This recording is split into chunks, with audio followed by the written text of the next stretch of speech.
Welcome to Money Hello, Minds everyone. with Stephanie and Vincent. Yes.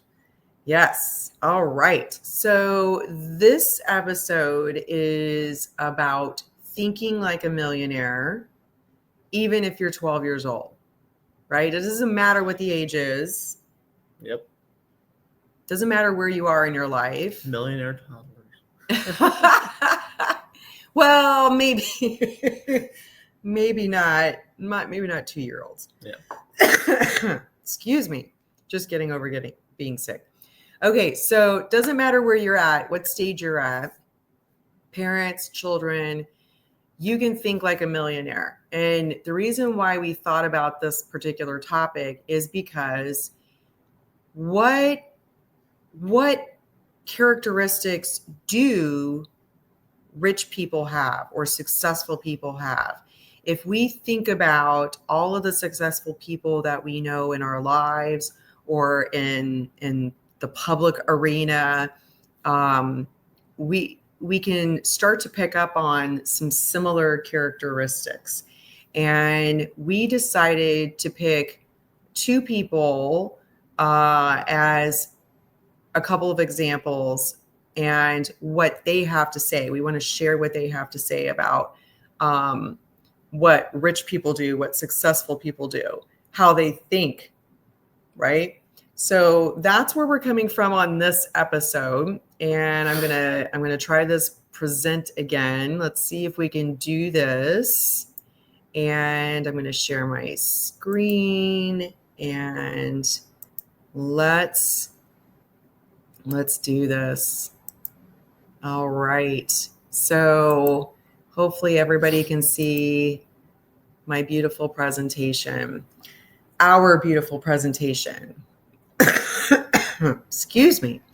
So let's get right to it. Think like a millionaire, even if you're 12.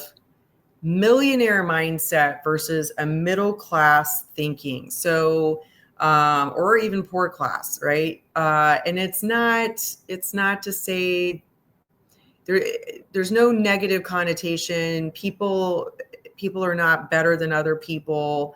I guess I should start first with our disclaimer. It's information is provided on a personal experience and research. So you are responsible for doing your own due diligence and research before taking any action. We got that at the bottom there. But to go back to the topic, millionaire mindset versus middle class thinking. We're not trying to say rich people are better than anybody else, Yep. right? Yeah.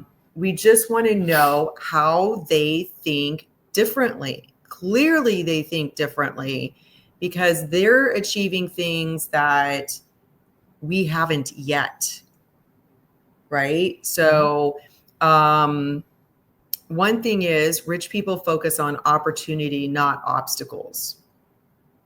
I can think of plenty of times where I had that mindset of, okay, now I have one more problem to solve. Why am I always dealing with problems? Why am I always having to solve these problems?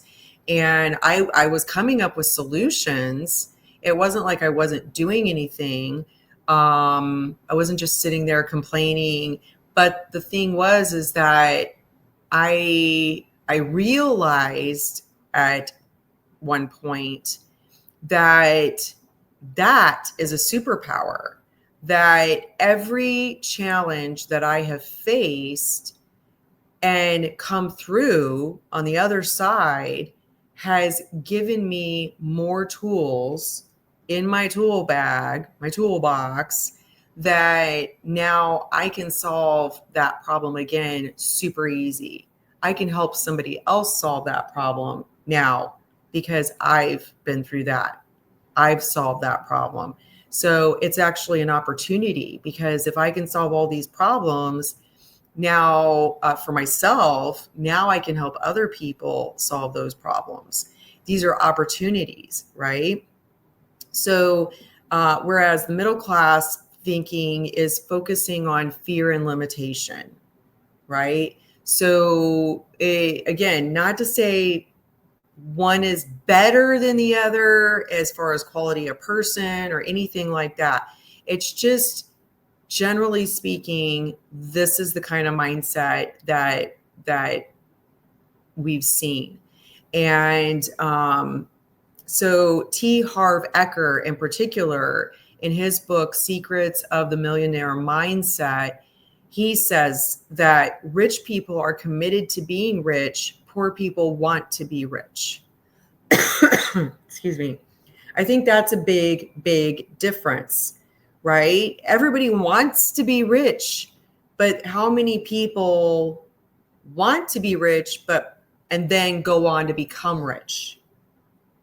Yeah. Seems like fewer people, right? So just because you want something doesn't mean that you get something. Yep. Yes. So one of the things that we found in the Stanford study, 2018 Stanford study, is that optimistic thinkers were 40% more likely to pursue risky, high reward ventures. Right? So if you're not stuck in limitation and fear, maybe fear of failure, fear of rejection, fear of betrayal, those are the common types of fears that people experience. And if you can step out of that limiting mindset and have some more optimism in your approach, you're more likely to then pursue some things that somebody that's still kind of sitting in that fear would pursue. Any thoughts on any of these that you want to share? I think you covered it all well. Okay, thank you very much. So we'll go on to thinking big and acting boldly, right? So again, if you're not sitting in that fear mindset, that limiting mindset, you're going to be more likely to think bigger, take action, right? Confidence, excuse me, confidence plus action is what equals success, right? I would say, though, even if you're not 100% confident in something, just taking the action is going to get you closer to success, right? So to the people, if you can't tell already, to the people that we picked that are very successful in their own rights, political affiliations or any of that aside, we looked at what Donald Trump has said over the years and Harv Eker. And then we've got some other successful people sprinkled out through this presentation. So what Donald Trump's principle is you are nothing without confidence, right? And I totally agree. I think that you can step into something that maybe you've never done before and still be able to do that because you believe that you'll figure it out. Maybe you don't have all the answers, but you'll figure it out. And that's my idea of confidence, right? Is I know I've done other things, I've achieved other things, and maybe I haven't achieved this thing that I'm looking at, that I'm thinking about doing, but if I've done all these other things, then I should be able to figure this thing out. Yep. Do you have any thoughts on maybe your experience with confidence, like lack of confidence versus now you have more confidence?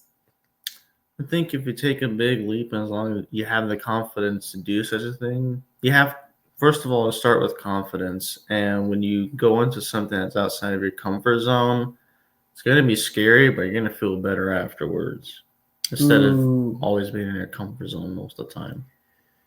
Yeah, well, growth doesn't happen when you're comfortable, right? Yep. You have to stretch yourself just outside of your comfort zone, and maybe you take little baby steps.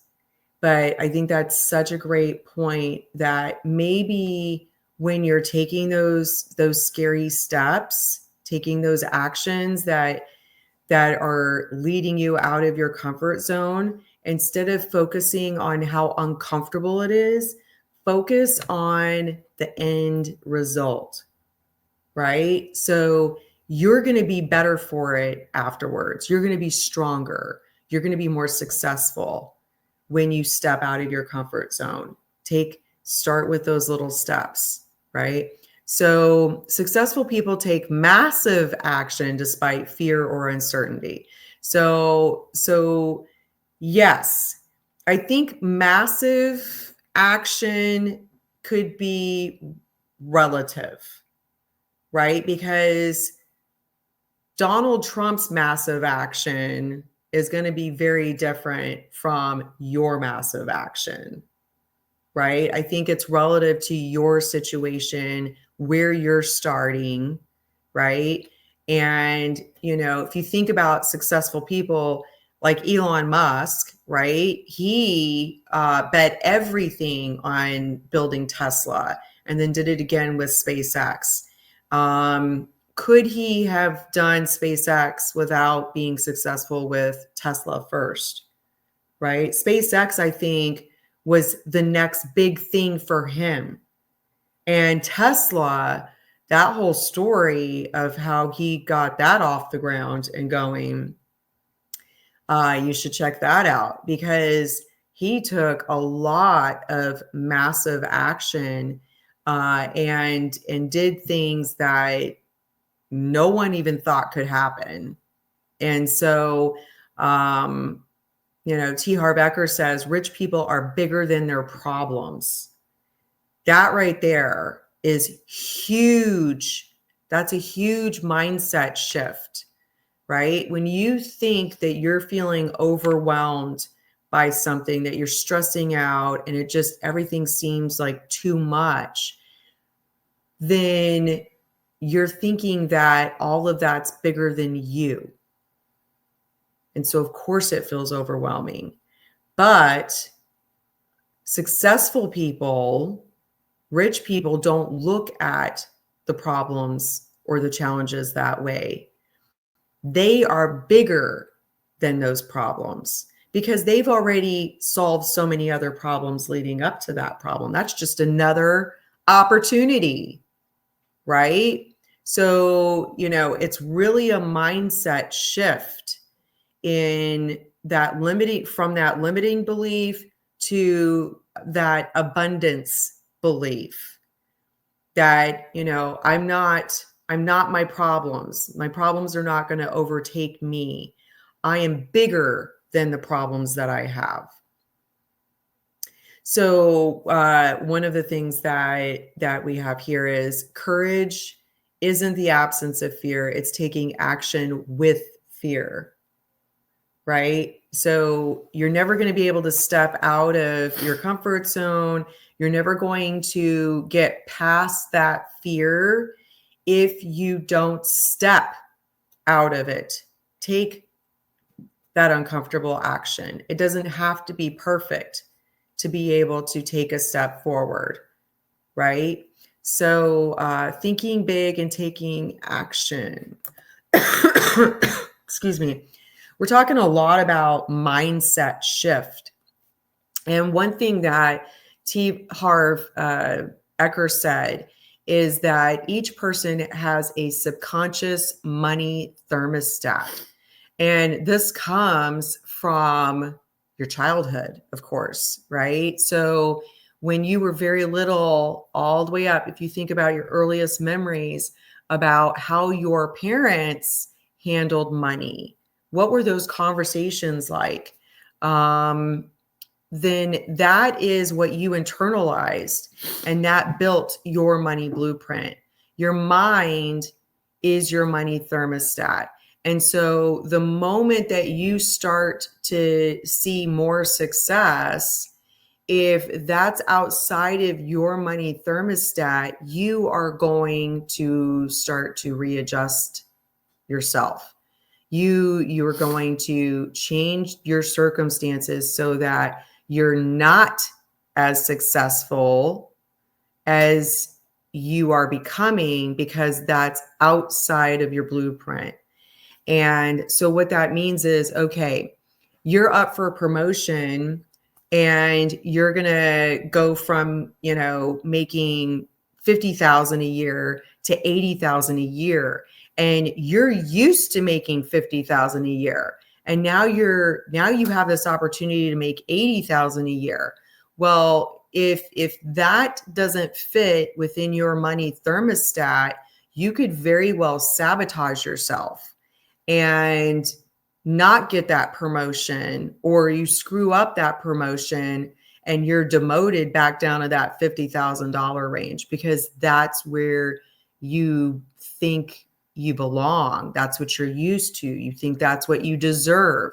And so you really have to be honest with yourself and thinking about what kind of limiting beliefs do you have around money, and write it down, right? So rewrite your beliefs. Once you identify them, think about, how can I turn that around so that they're not limiting? I deserve to be rich because I add value is one way to rewrite your beliefs. Any ideas or comments on any of that? That was pretty good. Thank you. I appreciate that. Well, let's go through a few examples. Okay. So the bad versus good money scripts. Just a few examples. You want to take this one? Yes. Okay, go for it. So some examples of bad money scripts are like, money doesn't grow on trees, or I'm just not good with money. That right there, I'm just not good with money. You're limiting yourself, as we discussed like in the last slide. Yeah. And then thinking rich people are greedy or selfish.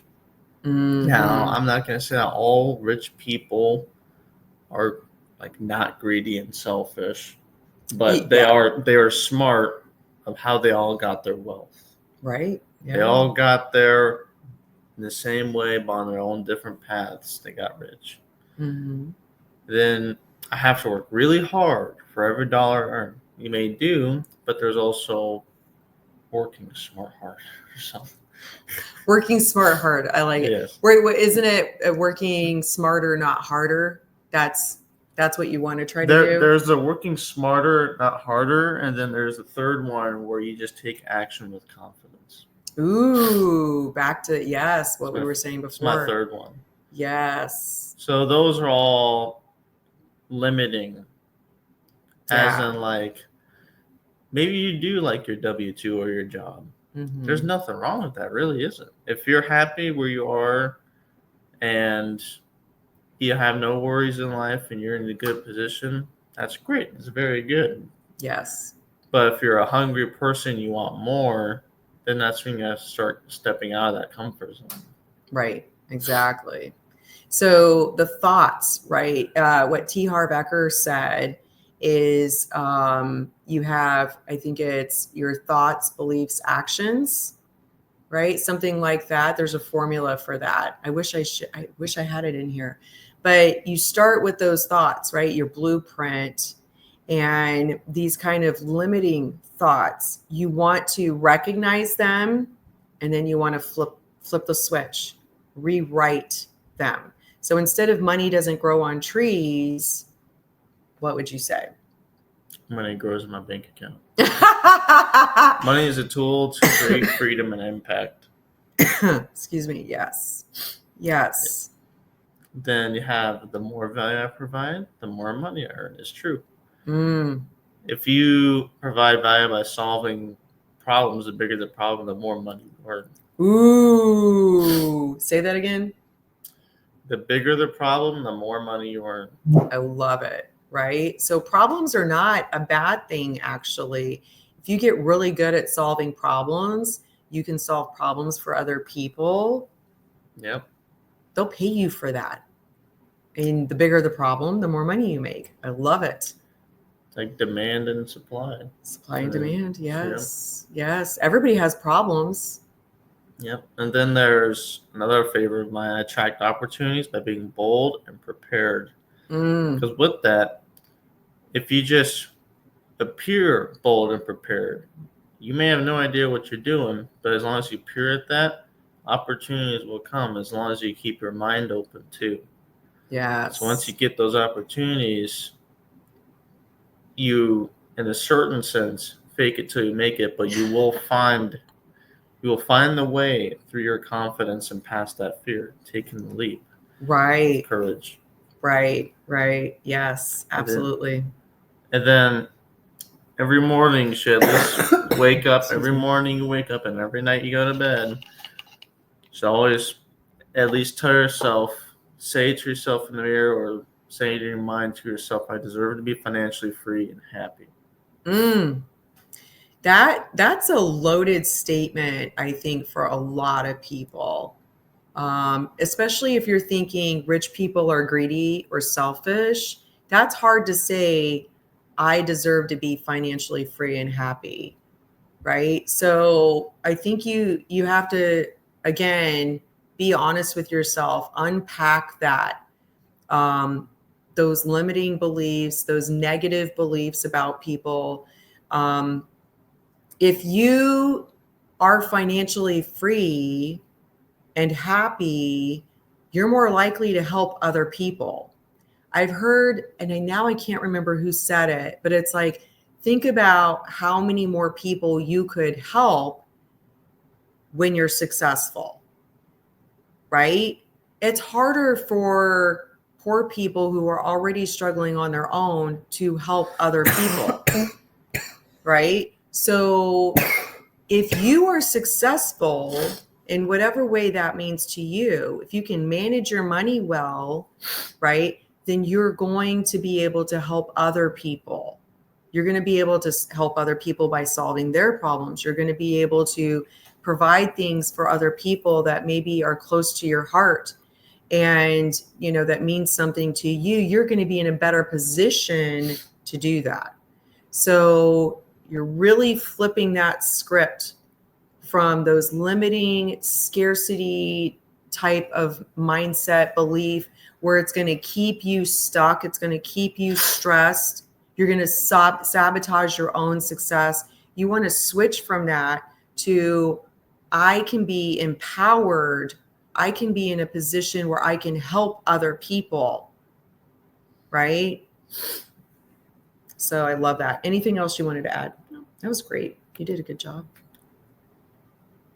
Regular people partner, or rich people partner up. Collaboration over competition. I think if you're coming from a place of fear and limitation, you're less likely to think that you're going to collaborate with somebody else or help somebody else or work with somebody else to be successful. So again, you have to start with, what are those limiting beliefs, and flipping that script, thinking about, I'm going to be empowered. There are plenty of resources out there. There's not limited resources. There's not scarcity. There's plenty out there. We can create that, right? I think so many of us have grown up thinking, money doesn't grow on trees. We've been told that, right? Well, guess what? Actually, money can grow on trees. There is plenty and plenty and plenty of money out there. You just have to figure out how you're going to provide value to get that money. And rich people understand that they can't do it by themselves.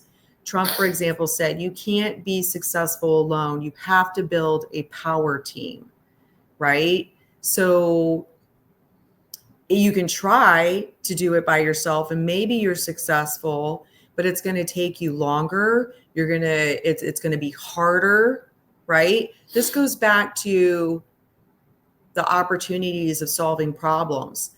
Wouldn't it be easier for you to find somebody who's already done the thing that you want to do, who's already successful in that, and team up with them? Ask them, how did they do it? How are they successful? How did they navigate this path that you're trying to go down? because you don't want to take 20 years to see this success. You want to get it down to 3 years, 5 years, 1 year, whatever that is. Well, if you can find those people that have done the thing and you work for them, right? Or you just as Pace Morby says, you orbit, right? Just be around the successful people. What are they doing? How are they doing it? And work with them, right? You work with them, you learn the things, and maybe you still make mistakes, but they're not mistakes that are going to hold you back. They actually help you get to that next step, right? So Oprah Winfrey, everybody knows Oprah, right? She credits her inner circle and her coach with keeping her grounded and growing. Coach. So, excuse me, 70% of millionaires that were asked in 2016 had a mentor. There is nothing wrong with having a coach or mentor that's already done the thing that you want to do, right? In fact, it's a necessity. You need your coach. It's just like in sports, right? It's like in school, we have our teachers, right? We have to have a mentor or coach that's already done the things that we want to do. They can help us learn it much quicker, right? And see the success much faster, right? So I think that said the same thing. Sorry. It's probably not as difficult, right? Which means it's much faster. So you're going to be easier, faster, all of that when you have a coach or mentor. Anything else you want to add to that? No. Okay. Cool. So another thing that I think Harv Eker had said was that rich people take responsibility. They don't blame others, right? Excuse me. They own everything. They blame nothing. Rich people believe I create my life. Whereas that poor mindset blames the economy, blames the bosses, blames their parents, blames everybody but themselves. And the problem with that kind of mindset is that if it's everybody else's fault, then what can you do? It almost takes the power away from you. Now you're powerless because everybody else is doing this thing. They're doing it to you. It's almost like a victim mentality, right? Whereas, excuse me, successful people think I create my life. If I own it, I can change it. Right? So yeah, there are things certainly that are outside of your control, but you can still control how you're going to react to that. So Sarah Blakely, you might know her, you might not know her. She is the one who invented Spanx. All the ladies are going to know about Spanx because they make us look so much better, right? So she created Spanx, and she credits her mistakes as a core success trait, right? It's you make the mistake, you learn from the mistake, you make changes, now it's even better, right? So how can I is the idea that you want to come up with. Catch yourself when you say, I can't because of the economy. I can't because of my bosses or my parents or whatever. Turn that around. Flip it to, how can I do this? Because now, instead of focusing on the problem, I can't, because now you're thinking about, well, how can I do it? Okay, this isn't quite working. This is stopping me from doing what I want to do. So how can I do this? Now you're looking for solutions, not problems or excuses. How can I do this? Any thoughts on that? That was all good. All right. Rich people keep growing. So you're in school right now. you might think, I can't wait to be out of school because then I don't have to deal with studying and papers and all of the things.